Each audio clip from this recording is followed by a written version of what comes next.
Good morning all of you. स्वागत है आप सभी का एक बार फिर से ऑनलाइन क्लासेस में। हम बीए फाइनल ईयर की ज्योग्राफी का अध्ययन कर रहे हैं, जिसमें इंडियन ज्योग्राफी हम पढ़ रहे हैं। इंडियन ज्योग्राफी के तहत पिछली कक्षा में हमने पढ़ा था भारत के सूती वस्त्र उद्योगों के संदर्भ में कुछ बातें पढ़ी थी, कहाँ इसकी शुरुआत हुई और कैसे कैसे भारत की सूती वस्त्र उद्योग प्रगति किया उसने, आज़ादी से पहले क्या कंडीशन थी, आज़ादी के बाद क्या कंडीशन है, उन सारी चीज़ों को पढ़ा। भारत के कपास यानी कि सूती वस्त्र और मलमल की विशेषता भी पढ़ी थी हमने कि विश्व में किस तरीके से इसको देखा जाता है, वो सारी चीज़ें हमने पढ़ी थी। आज की इस कक्षा में हम देखेंगे कि भारत में सूती वस्त्र जो है, इन सूती वस्त्रों का जो वितरण है, सूती वस्त्र उद्योगों का कौन कौन से मिले, कहाँ कहाँ स्थापित है, कौन कौन से राज्य में, कौन कौन सा राज्य पहले है बाद में है, किसमें कितनी मिले हैं, कहाँ कहाँ हैं, उन सारी चीज़ों को आज के इस लेक्चर में डिस्कस करने वाले हैं। तो चलिए शुरू करते हैं। भारत में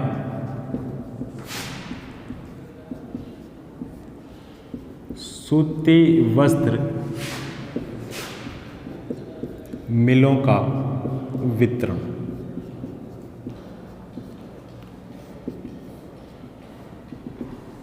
सूती वस्त्र मिलों का वितरण देखिए, भारत में सूती वस्त्र की जो मिलें हैं वो प्रारंभ से ही अधिक रही है, यानी कि सूती वस्त्र के मामले में भारत प्रारंभ से ही अग्रणी रहा है। यहाँ के कुछ केंद्र रहे हैं, जैसे अहमदाबाद है, मुंबई है, तमिलनाडु का कोयम्बटूर है। ये क्षेत्र प्राचीन काल से ही सूती वस्त्रों के उत्पादन में अग्रणी रहे हैं। यहाँ पर बहुत समय से बहुत उम्दा उत्पादन होता आ रहा है सूती वस्त्रों का। तो ये क्षेत्र अग्रणी है, भारत की बागडोर संभाले हुए हैं ये, यानी कि कह सकते हैं कि महाराष्ट्र है, गुजरात है, इसके अलावा अन्य राज्यों में तमिलनाडु कह सकते हैं, उत्तर प्रदेश का कानपुर एक इम्पोर्टेंट है, राजस्थान के संदर्भ में भी अगर पूछा जाए तो भीलवाड़ा है। ठीक है, इस तरीके से ये क्षेत्र है जो सूती वस्त्र के उत्पादन में शुरू से ही अग्रणी रहे हैं। भारत तरह तरह के सूती वस्त्रों के कपड़ों का उत्पादन करता है। अब चूंकि देखिए सूती वस्त्र के उत्पादन में भारत अग्रणी क्यों है, इसके पीछे भी एक छोटा सा कारण है। वो छोटा सा कारण क्या है, ऊनी वस्त्रों के उत्पादन में क्यों नहीं है, रीज़न यही है।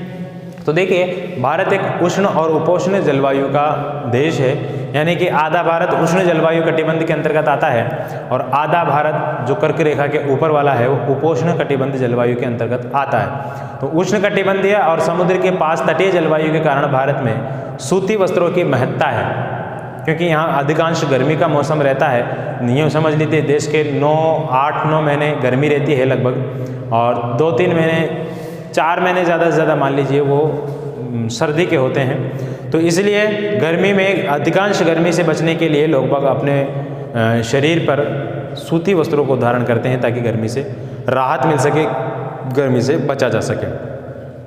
तो इसलिए भारत में अधिकांश दक्षिण भारत में सूती वस्त्र मिलों की स्थापना की गई, जिसकी शुरुआत गुजरात से, अहमदाबाद से और मुंबई, महाराष्ट्र, इसके नीचे कर्नाटक वगैरह में भी काफ़ी सारे मिले हैं, तमिलनाडु तक काफ़ी सारे मिले हैं। अब देखिए इसमें मिलों के स्थापित करने में सबसे अहम जो चीज़ आती है, देखिए हमने लोहा इस्पात देखा था, एल्यूमिनियम वाला देखा था, इन सब में तो कच्चा माल एक इम्पॉर्टेंट होता है। कच्चे माल चूँकि भारी होता है उसके समीप उद्योगों को स्थापित करना ज़रूरी होता है, ना कि बाजार। जबकि यहाँ पर जस्ट थोड़ा सा उल्टा होता है, कच्चे माल के समीप ना करके यहाँ पर सूती वस्त्र मिलों का जो स्थापना है वो बाजार के समीप की जाती है, ताकि सूती वस्त्र तो आसानी से आ जाएगा, हल्का होता है और कम पैसे वाला होता है। ज़्यादा पैसे वाले कपास तो होता है, इसके लिए कच्चा माल जो है। तो इन उद्योगों को वहीं स्थापित किया जाता है जहाँ बाजार हो, आसानी से इसकी मांग की पूर्ति की जा सके। देखिए गुजरात में क्यों लगे और मुंबई में क्यों लगे, तमिलनाडु में और कोलकाता में क्यों लगे उद्योग अधिक, क्योंकि यहाँ पर पर्याप्त मात्रा में बाजार भी उपलब्ध है। दूसरी बात, यहाँ पर जो है उष्ण आर्द्र जलवायु भी पाई जाती है, यानी कि कपास के पौधे के लिए उष्ण आर्द्र जलवायु चाहिए, वो यहाँ पर पाई जाती है इन राज्यों में। इसके अलावा सबसे महत्वपूर्ण बात यह है, विदेशों से अगर कोई मशीनें मंगानी हो इम्पोर्टेंट वाली, तो वो मशीनें पत्तनों के माध्यम से आसानी से मंगाई जा सकती है। इसके अलावा विदेशों में व्यापार करते हैं तो पत्तनों के माध्यम से आसानी से व्यापार भी किया जा सकता है, और इन राज्यों में आसानी से कच्चे कुशल और सस्ते श्रमिक भी मिल जाते हैं। तो ये सब कारण हैं जो सूती वस्त्र उद्योगों के स्थानीयकरण में, यानी कि किसी एक स्थान विशेष पर उसको लगाने में उत्तरदायी होते हैं। तो इन्हीं कारणों की हम चर्चा कर रहे थे। आप देखते हैं भारत में सूती वस्त्र उद्योग जो है उनका वितरण किस तरीके से है। ठीक है, लिखिए, मुंबई और अहमदाबाद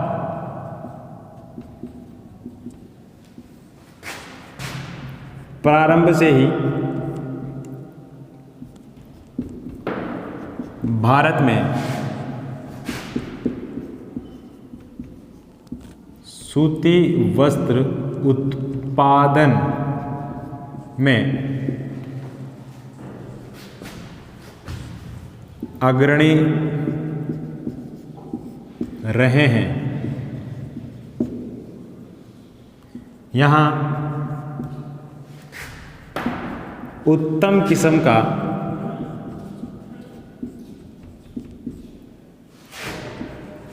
सूती कपड़ा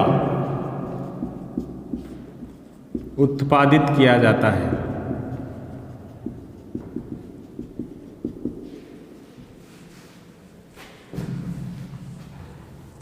इसीलिए इसे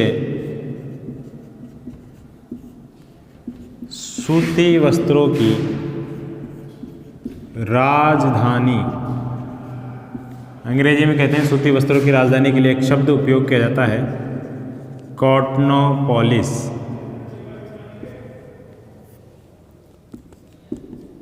कहा जाता है।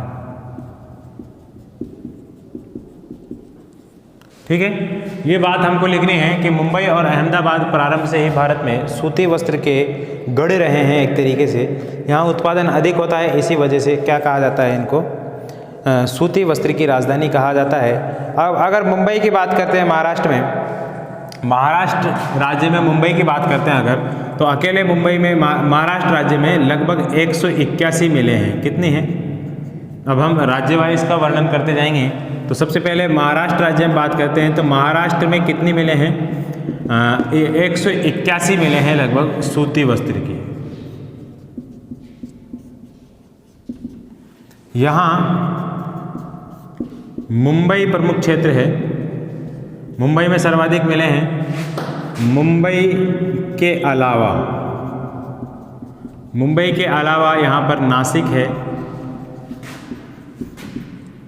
नागपुर है, पुणे है, ठाणे है,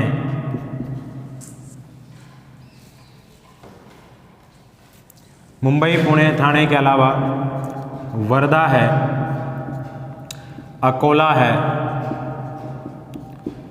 बस्सी है,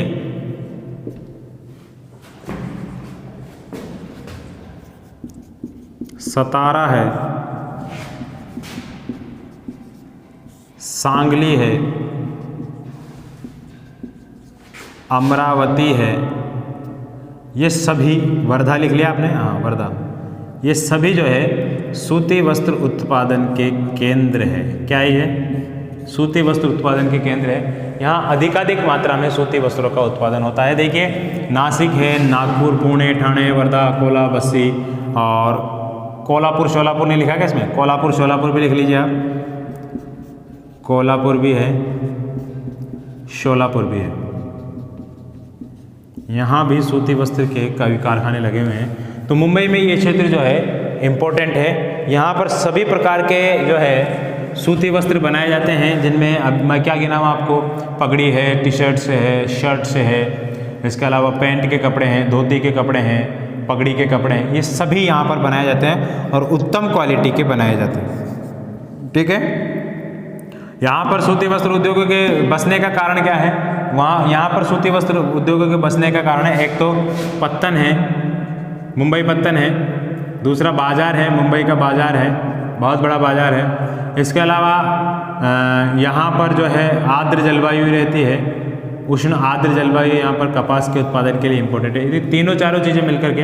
इसके अलावा यहाँ पर पूंजीवादी लोग भी काफ़ी ज़्यादा है। मुंबई में बहुत ज़्यादा पैसे वाले लोग रहते हैं, तो मिलों की स्थापना आसानी से कर सकते हैं। ये सारी चीज़ें मिलकर के यहाँ पर सूती वस्त्र उद्योग के स्थानीयकरण में बहुत महत्वपूर्ण रोल अदा करती है, ये सारी चीज़ें मिलकर के। ठीक है, तो इसको आप उतार लीजिए, लिख लीजिए इसको। फिर इसके बाद में हम देखते हैं दूसरा राज्य गुजरात है, उस गुजरात को भी देखते हैं, वहाँ पर सूती वस्त्र उद्योगों का मामला क्या है, लिख लीजिए इसको। चलिए मिटा देता हूँ मैं इसको, स्क्रीनशॉट ले लिया होगा आपने।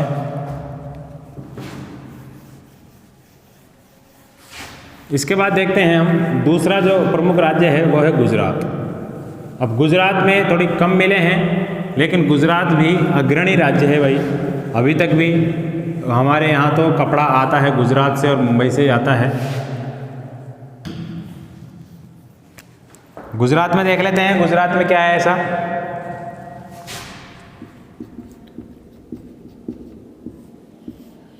गुजरात में जो है लगभग 87 सूती वस्त्र की मिलें हैं।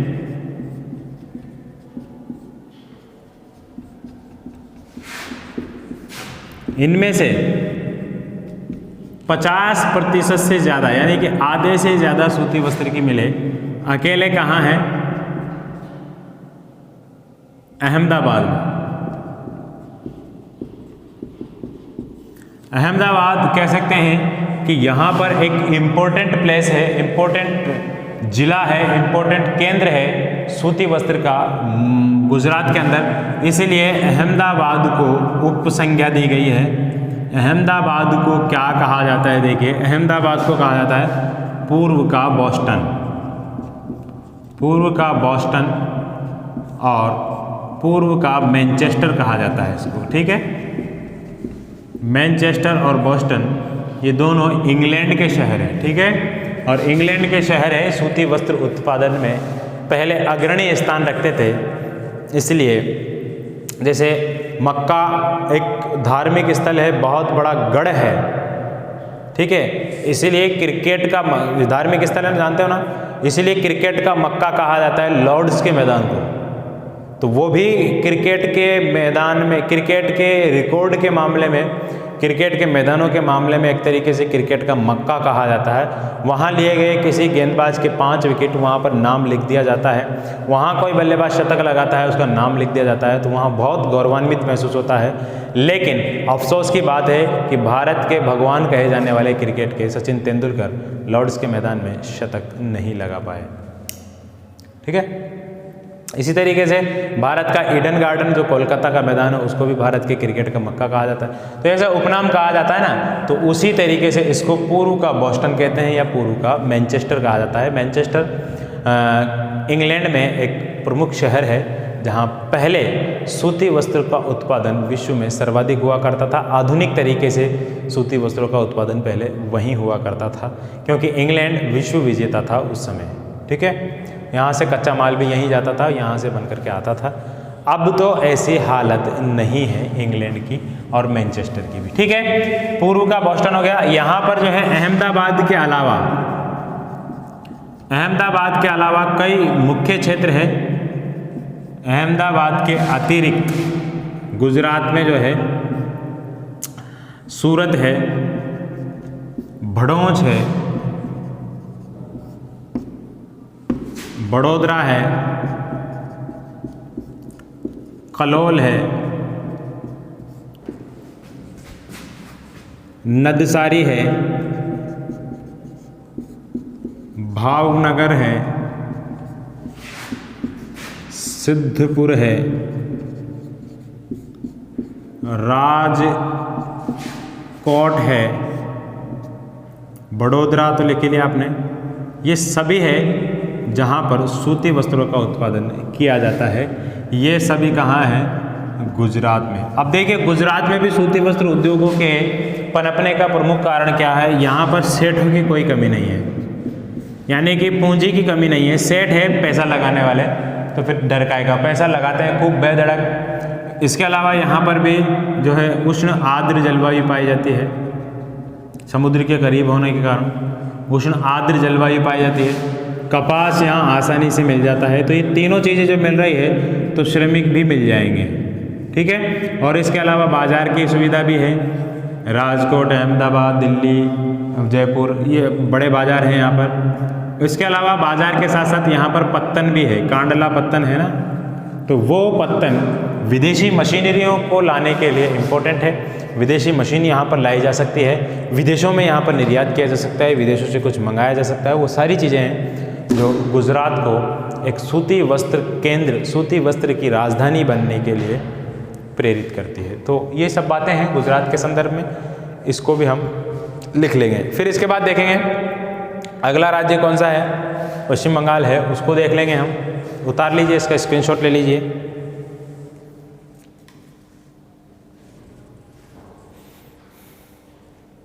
इसके बारे में एक दो बात और है, वो भी लिख लीजिए आप। यहाँ पर देखिए लंकाशायर है, ब्रिटेन का लंकाशायर, वर्सेस्टरशायर, दीर्घशायर, बहुत सारे शायर है वहाँ पर। तो लंकाशायर भी एक इंग्लैंड का मुख्य जो है सूती वस्त्र उत्पादक शहर है। यहाँ तरह तरह के जो है सूती वस्त्र उत्पादन किए जाते हैं। तो उसी की तर्ज पर भारत के गुजरात में भी मिस्री कपड़ा, मिस्री सूती वस्त्र और अमेरिकन सूती वस्त्र बनाए जाते हैं, ठीक है। ये क्वालिटीज है, वैरायटी है ये। मिस्री बोले तो मिस्र के प्रसिद्ध और अमेरिकन बोले तो अमेरिका के प्रसिद्ध सूती वस्त्रों का निर्माण भी गुजरात में किया जाता है हमारे यहाँ पर, ठीक है। तो इतनी बातें आप लिख लीजिए। फिर इसके बाद अगले राज्य लिखेंगे कौन कौन से हैं।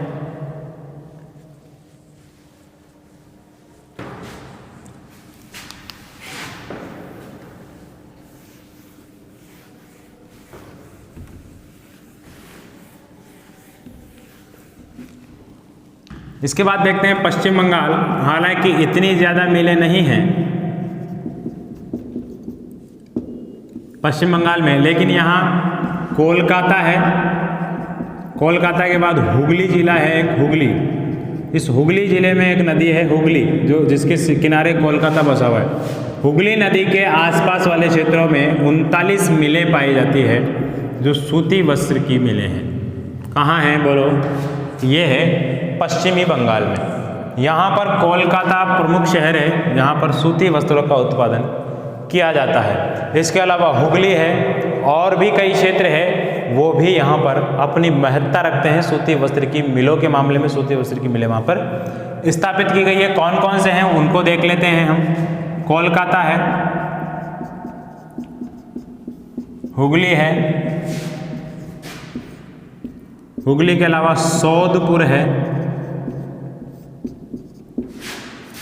पनीहट्टी है, सीरमपुर है,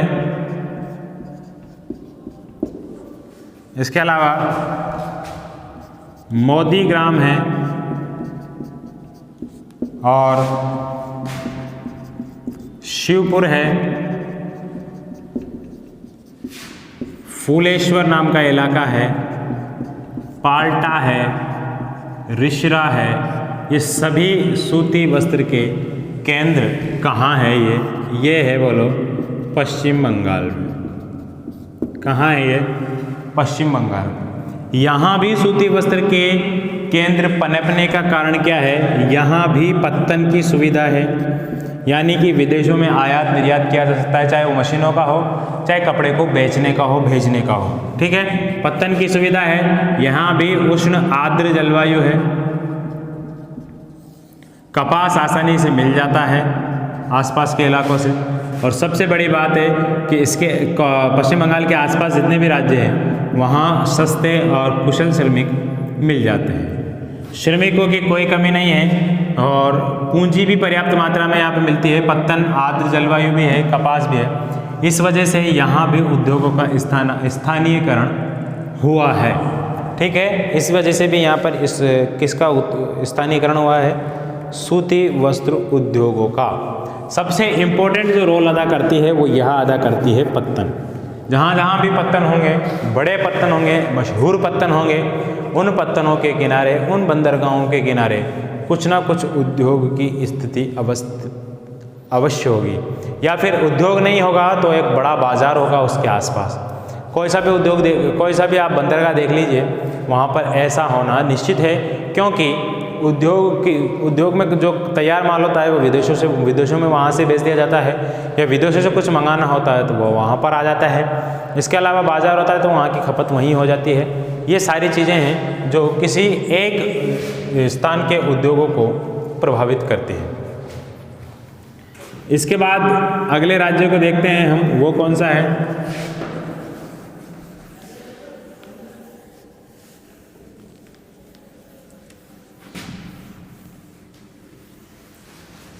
अगला राज्य देखिए, अगला राज्य सूती वस्त्र के मामले में है, उसको कहते हैं तमिलनाडु। कौन सा है? तमिलनाडु में भी सेम यही कंडीशन है। भारत में सर्वाधिक मिलें पाई जाती हैं। यहाँ पर भारत में सबसे अधिक मिलें अगर कहीं पाई जाएगी किसी राज्य में तो यही है। ठीक है, आंकड़ा आप देख लेना कितना है। कुछ किताबों में 800 से ऊपर है, कुछ किताबों में 900 से ऊपर है। ये आंकड़ा देख लेना आप जितना भी है। लेकिन एक आंकड़ा याद रखना, यहाँ पे एक जगह है कोयम्बटूर। क्या है? कोयम्बटूर। कोयम्बटूर में देश के सबसे ज़्यादा एक ही स्थान पर पाई जाने वाली 91 मिलें हैं। 91 मिलें यहाँ पर मौजूद है। ठीक है, लेकिन यहाँ पर इतनी सारी मिलें तो हैं, लेकिन ये मिलें छोटी हैं। ठीक है, छोटी मिलें हैं ये। इतनी 800-900 भी मैंने जो मिलें बताई है, वो एक जगह तो 953 मिलें लिखी हुई है, एक किताब में 852 मिलें लिखी हुई है। इस वजह से मैंने आंकड़ा आपको सही नहीं दिया है। लेकिन ये जितनी भी मिलें हैं इतनी सारी, ये सब छोटी मिलें हैं अन्य राज्यों में मिलों की तुलना में। गुजरात की तुलना में बहुत छोटी मिलें हैं ये। इस वजह से यहाँ पर कोयम्बटूर में सर्वाधिक 91 मिलें पाई जाती हैं। ठीक है, अब यहाँ पर देख लेते हैं हम कौन कौन सी जो क्षेत्र है जहाँ पर कपास का उत्पादन किया जाता है। वही चीज़ें यहाँ पर भी, यहाँ पे उष्ण आर्द्र जलवायु पाई जाती है। यहाँ पे चेन्नई नामक बंदरगाह है जिससे निर्यात कर दिया जाता है। यहाँ भी सस्ते कुशल श्रमिक आसानी से मिल जाते हैं। वो सारी चीज़ें यहाँ पर मौजूद है। एक जल विद्युत योजना है यहाँ पर जो चलती है, उस जल विद्युत योजना का क्या नाम है? उस जल विद्युत योजना का नाम है, मैं भूल रहा हूँ, मैंने आपको लिखाया भी है। उस जल विद्युत योजना से इसको क्या मिल जाता है? पानी जल विद्युत भी मिल जाती है और पानी भी मिल जाता है। तो वो जल विद्युत योजना यहाँ पर इम्पोर्टेंट है, मैंने आपको लिखवाया है। अभी फिलहाल याद नहीं आ रहा, जैसे ही याद आएगा मैं आपको बतला दूंगा वो कौन सी जल विद्युत योजना है। ठीक है, तो तमिलनाडु में देखते हैं हम। तमिलनाडु में कोयम्बटूर है। कोयम्बटूर के अलावा तिरुचिरापल्ली है। हाँ, पायकारा जल विद्युत योजना है वो, पायकारा। कौन सी जल विद्युत योजना है? पायकारा जल विद्युत योजना। उससे इसको क्या मिल जाता है? जल विद्युत आसानी से मिल जाता है। कोयम्बटूर है, तिरुचिरापल्ली है, रामनाथपुरम भारत के पूर्व राष्ट्रपति APJ अब्दुल कलाम की जन्म स्थली है ये। इसके अलावा और मदुरई है और सलेम है।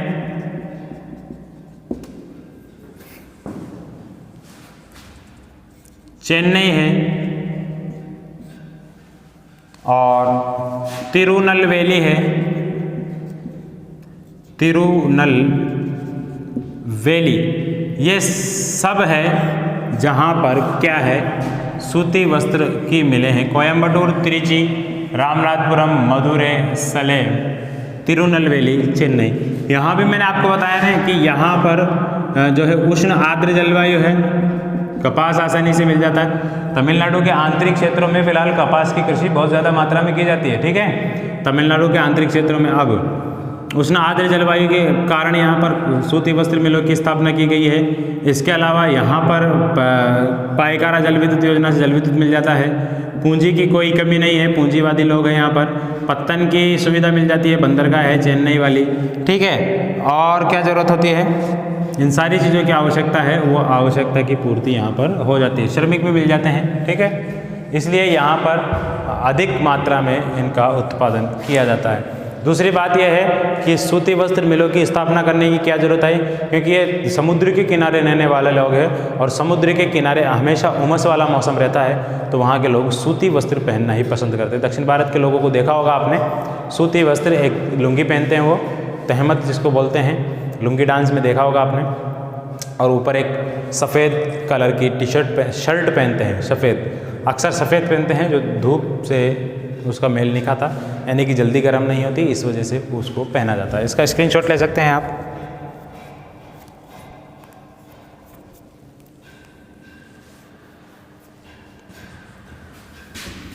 चलिए, इसके बाद देखते हैं अन्य राज्यों में कुछ और राज्य हैं, ये इम्पोर्टेंट राज्य थे। इसके बाद देश का जनसंख्या की दृष्टि से सबसे बड़ा राज्य यूपी आता है, उत्तर प्रदेश। उत्तर प्रदेश में देखिए, उत्तर प्रदेश में एक स्थान ही इम्पोर्टेंट है, उसी को आपको याद रखना है, बाकी याद रखो तो ठीक है, नहीं रखो तो ठीक है। यहाँ पर एक जगह है जिसका नाम है कानपुर। यूपी में सर्वाधिक मिलें यहीं पर पाई जाती है। यूपी में लगभग 61-62 मिलें हैं सूती वस्त्र की, ठीक है। उनमें से सर्वाधिक का केंद्र यही है। सबसे अच्छा कपड़ा सूती वस्त्र का वो यहीं पर मिलता है, कानपुर के अंदर। तो कानपुर को बेहतरीन क्वालिटी के देने के कारण उत्तर भारत का मैनचेस्टर कहा जाता है, ठीक है, उत्तर भारत का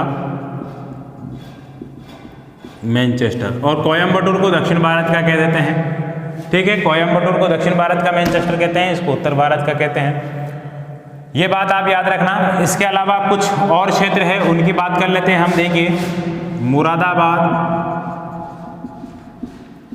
सहारनपुर, अलीगढ़,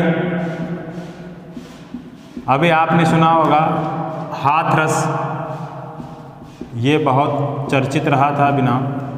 इसके अलावा इटावा,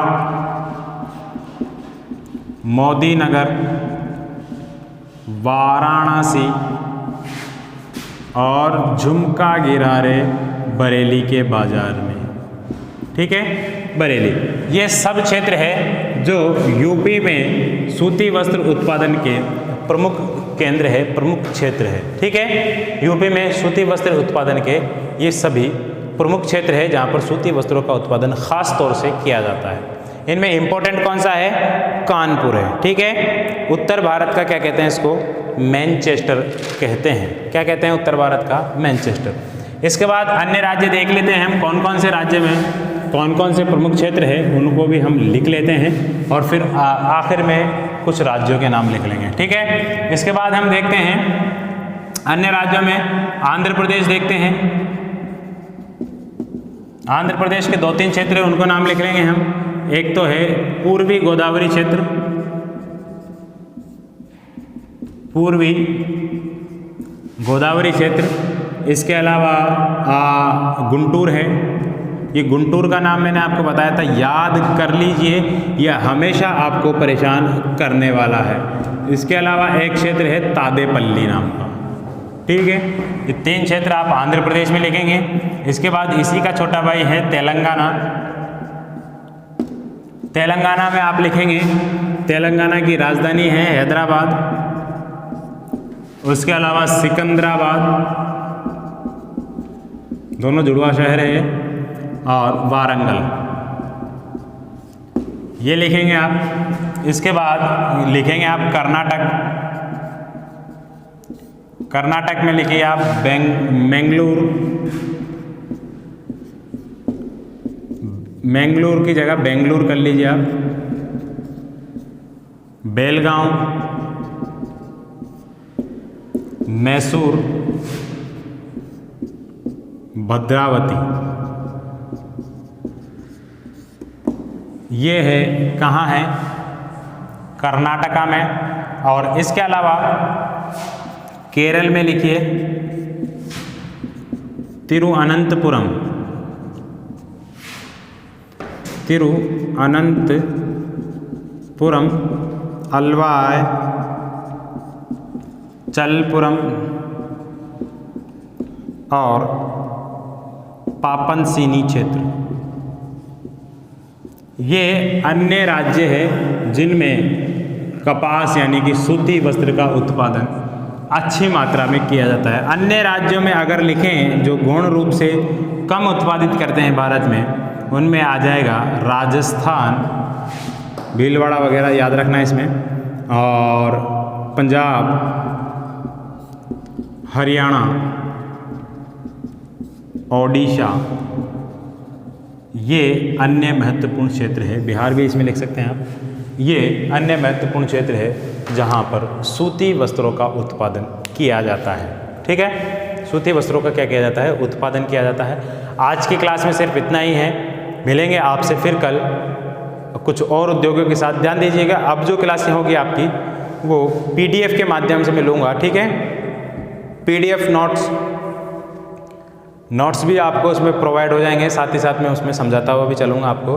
तो PDF के माध्यम से आपकी क्लासें होंगी, यानी कि आपको PDF दिखाई देगी, उसमें सारा मामला लिखा हुआ होगा, मैं उसमें आपको पढ़ाऊँगा। इस तरीके से बोर्ड प्रोवाइड नहीं हो पाएगा क्योंकि मैं जा रहा हूँ कहीं।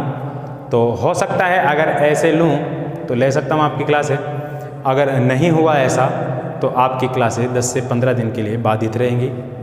ठीक है, 1-2 क्लासें तो मिलेगी आपको अगली, लेकिन उसके बाद की क्लासें आपकी बाधित रहेंगी। अगर ऐसी क्लासें लेनी है आपको तो आप मुझे बता देना। ठीक है, मुझे बता देना, आप इस पे कमेंट ना करना, मुझे बता देना आप। अगर ऐसी क्लासें चाहिए तो ऐसी क्लासें लगातार मिलती रहेगी आपको। बाकी बोर्ड वाली जो क्लासें हैं वो मैं आपको प्रोवाइड नहीं करवा पा सकता। इस वजह से आज की क्लास में सिर्फ इतना ही है, बता देना मुझे। ठीक है, मिलेंगे आपसे कल।